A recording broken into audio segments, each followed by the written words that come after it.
Hey guys, what is up? RedPandaMining here. How you guys all doing? I hope you're all doing well and having a really great day. In this video, I want to talk about the 1660 Super and if I should be getting one. I think I will. I'm going to show you guys a couple of options, a bunch of different models of if I should get it or not. Mainly there's ones for Gigabyte, as you guys can see here. There's one for EVGA, there's a 1660 Super, and there's an MSI one that I'm kind of looking at. So I want to do some comparisons and we'll just talk about it. But first, I just wanted to give you guys some information regarding the 1660 Super. So as you all know, there was initially a GTX 1660 Ti. Then they came out with the GTX 1660. And now they have the 1660 Super. So theoretically, from NVIDIA standards, the 1660 Super is in between the Ti version and the non-Ti version of the 1660s. The main difference here for the 1660 Super is the memory clock. As you guys can see here, it has 14 gigabits per second with GDDR6. Okay, and the non 1660 non-Ti version only has 8 gigabits per second GDDR5 memory, okay? And then the Ti version has the GDDR6 at 12 gigabits per second. Yeah, that's really the only difference. It looks like the TDP has gone up about 5 watts. Now, I'm curious to know if with this memory clock, since it's higher, are we going to yield a higher Ethereum hash rate? So that's one thing I'm going to be looking out for. So now I wanted to show you guys in Canada, it's on the market now, okay, where I'm from. So just disclaimer, you guys are going to be seeing Canadian prices, okay? It doesn't correlate to American USD prices, but in USD you guys can probably see it's already released on Amazon or all of your American retailers and e-tailers. But in Canada here, I use Memory Express. I shop at this company here. They're local to me. They've already made a front page here for the 1660 Ti, the 1660 Super, and the 1660. So I've already opened up all 3 of these tabs here. It is a considerable price difference here for the Ti version. For example, if I wanted to get the, let's just look at the MSI 1660 Ti Ventus version, okay? $399 Canadian. Now, the Ventus version for the 1660 Super is $329. So about a $70 delta there. And then if we want to look at the 1660 Ventus version, it is also the same price.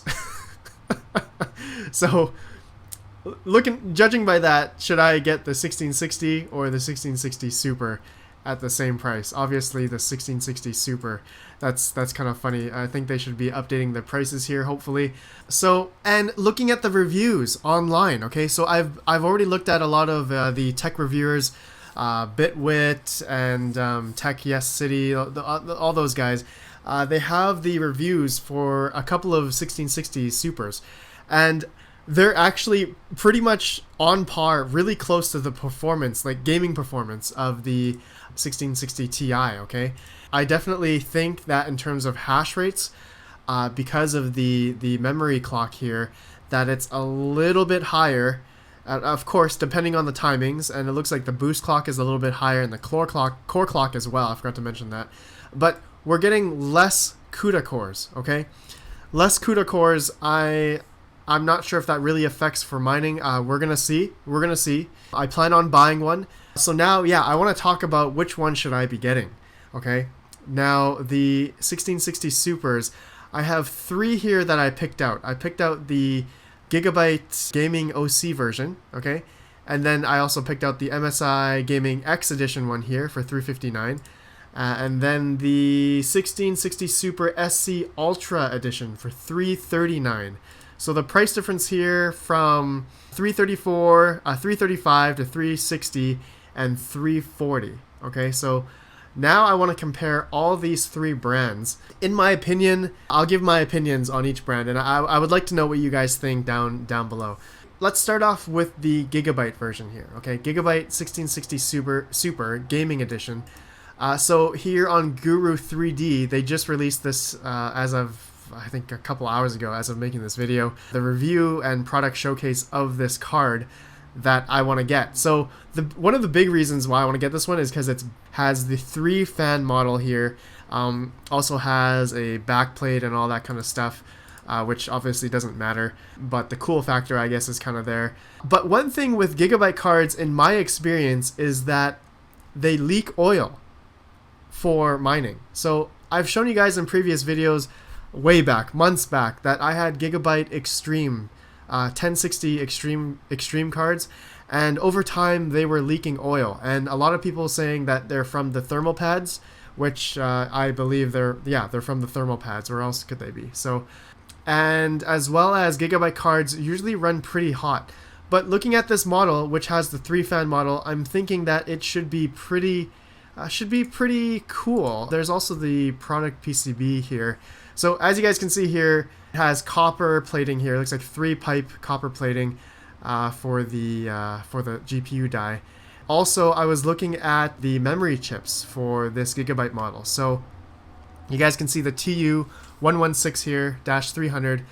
And looking at the memory chips, it looks like it has a M here for Micron. Okay, so these have Micron chips. Yeah, I was hoping they would have Samsung. I was comparing to the MSI cards and the EVGA cards if they would have Samsung, but I believe they all have Micron as well. So now I want to look at the EVGA model here, the SC Ultra. There's a review here from anantech.com, and yeah, this card looks pretty good too. EVGA, notorious for their great warranty. I like their fans, as well as it looks pretty ballin'. But one thing is that they're a little bit smaller. Not that that really affects hash rates or anything. This GeForce GTX 1660 Super, yeah, it has a nice little black backplate here compared to the Gigabyte one. But now I wanted to see if there's any PCB pictures, but there wasn't on the Anantech here that I could find. So obviously the EVGA ones, I really like EVGA cards, but now let's look at the MSI Gaming X Edition one here. So if I should get this one or not. Let's take a look at some pictures here. Pictures and disassembly. So this is on techpowerup.com, and they released some review pictures here. The Gaming X Edition of the 1660s and the 1660 Ti, they always looked really good. And looking at the review here of the 1660 Super, again, this card looks really nice. Now, I forgot to mention, they all have the 8-pin PCIe power, okay? And one thing I did notice for the MSI version is that they have the nickel-plated copper base for the cooling. Now, I know that MSI cards are normally pretty cool. Like, I have a bunch of 580s and 570s, and this one also has another base layer above the PCB here. So you guys can see, oh, they didn't show a full picture on it, but above where the GPU die is here, they have another metal plate above it, as well as the back plate. So from what I've seen, the back plate kind of does yield a little bit more heat. I don't know if that's the case for this card. I've seen it in older cards. I'm not sure if that's for the next generation, this generation of cards now, if that makes a difference in terms of heat dissipation and all that kind of stuff.